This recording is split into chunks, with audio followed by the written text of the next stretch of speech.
In 1991, we invited probably too many artists from Berlin. At that time, the Berlin hip-hop scene had a lot of so-called hip-hop hooligans, so they came to Battle of the Year with buses, and they absolutely destroyed everything. And then a legendary battle, definitely maybe the biggest legend or rumor speaking about battles at Battle of the Year is the battle between Battle Squad and Second to None in the year 1992, because of the reason that Swift and Storm, two legends in hip-hop and breakdancing, had to battle with two people against a group of, I would say, 8 or 9 English people, plus Maurizio from Italy, who in the year before was in the group of the other side. So they had an argument, and within 1 year, he was changing the sides. So they were battling two people against 8 or 9 people, and the 2 people, Swift and Storm, won. So this battle definitely is legendary. So still, nowadays, people talk about this, and you can see it on YouTube, and people download it. So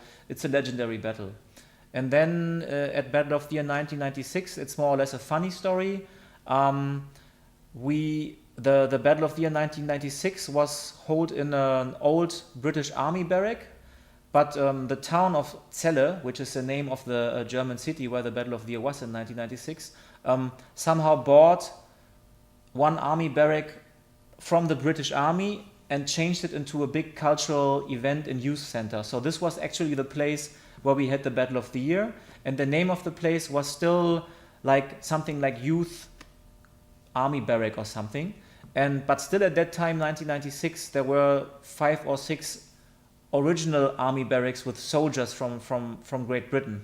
So there was a bus coming from Denmark, and there was one spectator. He wanted to get in for free, and he went to the real army barrack and was swimming through a river and climbing over walls until like the military police caught him with guns, and then delivered him with a wet T-shirt to the event Battle of the Year in the event location, which originally was a barrack but now is an event center. So that was one funny story. So I was really surprised that somebody took so much effort to get into Battle of the Year by swimming through a channel and climbing walls. So I gave him a guest list pass, of course, and gave him a dry T-shirt because he was really poor. So that was a legend and funny story. At Battle of the Year 1990, we have 2 hosts at Battle of the Year, 2 MCs who present the event. One is coming from Germany. His name is Specs. He's coming from Hanover. And the second host is called Trix. He's from the UK, from Nottingham. And this guy called Trix always was a little bit messy. So he always lost his plane tickets, his train tickets. He always was late, missing trains and everything. So when he went from Nottingham to Leipzig, where we had Battle of the Year 1990, he had to first get a train from Nottingham to London Stansted, to pick a plane in London Stansted to fly over to Leipzig airport. So at that time, 1990, I mean, cell phones were already existing, but not everybody had mobile phones at that time. So Trix had no cell phone, and we went to the airport, but he was not on the plane as expected. And at that time, I couldn't call him and give him a call and say, hey, what's going on, Trix? Did you miss your plane? Do you come on the next plane? So he had no idea we had no idea where he was. And that was a Friday before the event. I mean, Saturday was the event. Friday, Trix was not on the plane. So we didn't know what to do. I already spoke to other people who could replace him hosting. There was another guy named Cross One. I was asking him, hey, he was from the United States and he was organizing events. So I was already asking him if he could hop in Trix's place on the next day in case he's not coming. So I went to bed on Friday, and I think it was like 3 o'clock in the morning. In my hotel room, the hotel was ringing. So it was the mom of DJ Lacey, the DJ who's dead now.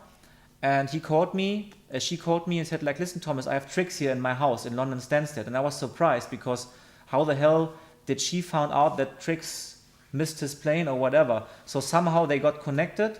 Trix was staying in her house. She paid with her credit card a new flight to Frankfurt, not to Leipzig. So at that time, we knew that Trix is coming on another plane, way too late. I mean, the event was supposed to start probably at 8 p.m., but the plane in Frankfurt landed, let's say, 5 o'clock p.m. And from Frankfurt to Leipzig, it's probably, I would say, maybe 300 kilometers. So some of my workers picked him up with a car and was driving back from Frankfurt to Leipzig with 200 miles per hour or kilometers per hour. And so they arrived just 5 minutes before he had to go on stage. I just gave him the mic and he was on stage. So a long story came to an end. So because that was really stressy, a very stressy moment. But in the end, okay, already the day after we were laughing about the whole story. You know. So breakdancing, the original term for breakdancing is called b-boying. The B stands for the break, so you call it break-boying because originally the b-boys were only dancing to the breaks of a song, the instrumental part. So, but even if, for example, like the so-called top rock or up rock is everything you do before you go down on the floor, which is like standing top and moving. But the top rock or the up rock in the beginning was a separated dance form on its own. It was born in Brooklyn, and for this reason it was also called Brooklyn rock, you know, but later on it was up rock, top rock. So nowadays I would say up rock or top rock is one part of b-boying. Then you have the footworks, which is everything you do on the floor, and you can say this is the original form of b-boying because like back in the days the dance always was acrobatic, but not as acrobatic as nowadays. So the original form of b-boying was mainly more or less all around footworks.